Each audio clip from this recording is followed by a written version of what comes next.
ഈ മാസം 16-ന് ഇംഗ്ലീഷ് ക്ലബിന് അവാർഡ് നൽകുന്ന പരിപാടിക്കായാണ് വിദ്യാഭ്യാസ മന്ത്രി കോട്ടൺ ഹിൽ സ്കൂളിൽ എത്തുന്നത്. 11:30 വരെ ഗേറ്റിന് മുമ്പിൽ താൻ ഉണ്ടായിരുന്നതായി പ്രധാനാധ്യാപിക ഊർമിള പറയുന്നു. 11 മണിക്ക് മന്ത്രി വരുമെന്ന് അറിയിച്ചു. 11:30 കഴിയുന്നത് വരെ ഞങ്ങൾ 2 HMs ആണ് ആ സ്കൂളിലുള്ളത്. ഞങ്ങൾ 2 പേരും ഗേറ്റിങ്ങിലുണ്ടായിരുന്നു. 11:30 കഴിഞ്ഞപ്പോഴേക്ക് എനിക്ക് ഓഫീസിലേക്ക് വരേണ്ടി വന്നു എന്ന് പറഞ്ഞാൽ എനിക്ക് ടോയ്ലറ്റിൽ പോകണമായിരുന്നു. ഞാൻ അങ്ങനെ പോയിരുന്നു. ഗേറ്റ് അടച്ചിടേണ്ടി വന്നതിന്റെ കാരണവും അവർ വിശദീകരിക്കുന്നു. ഫംഗ്ഷനുമായിട്ട് ബന്ധപ്പെട്ട് ഒരുപാട് വാഹനങ്ങൾ അതിനുള്ളിൽ കടന്നു. മന്ത്രി വന്നാൽ അകത്ത് വാഹനം കടന്നു വരാനുള്ള സ്ഥലം ഇല്ലാതെ വരും. അതുകൊണ്ട് ഒരു കാരണവശാലും ഇനി തുറന്നിടണ്ട, അടച്ചിട്ടേക്കുമെന്ന് ഞാൻ പറഞ്ഞു. വിദ്യാഭ്യാസ മന്ത്രിയെ താൻ ഇകഴ്ത്തി സംസാരിച്ചിട്ടില്ല. സംഘാടകരോട് ചില കാര്യങ്ങൾ പറയുക മാത്രമാണ് ചെയ്തത്. സംഘാടകരോടായിട്ട് പറഞ്ഞു, മന്ത്രി വരാൻ താമസിക്കുമെന്ന് നിങ്ങൾക്ക് അറിയിപ്പ് കിട്ടിയ സ്ഥിതിക്ക് നിങ്ങൾ താമസിച്ച് മീറ്റിംഗ് തുടങ്ങിയാൽ മതിയായിരുന്നു. അപ്പോൾ കുട്ടികൾ ഇങ്ങനെ മുഷിക്കത്തില്ല, ക്ലാസ് നഷ്ടപ്പെടത്തില്ല.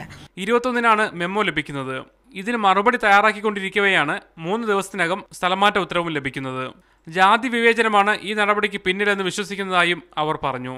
നടപടിയെടുക്കാൻ ഞാൻ പട്ടികജാതിപ്പെട്ടത് കൊണ്ട് മാത്രമാണെന്ന് ശക്തമായി ഞാൻ വിശ്വസിക്കുന്നു. പ്രധാനാധ്യാപിക സ്റ്റേറ്റ് അഡ്മിനിസ്ട്രേറ്റീവ് ട്രൈബ്യൂണലിൽ നൽകിയ പരാതി നാളെ പരിഗണിക്കും. മീഡിയ 1 തിരുവനന്തപുരം.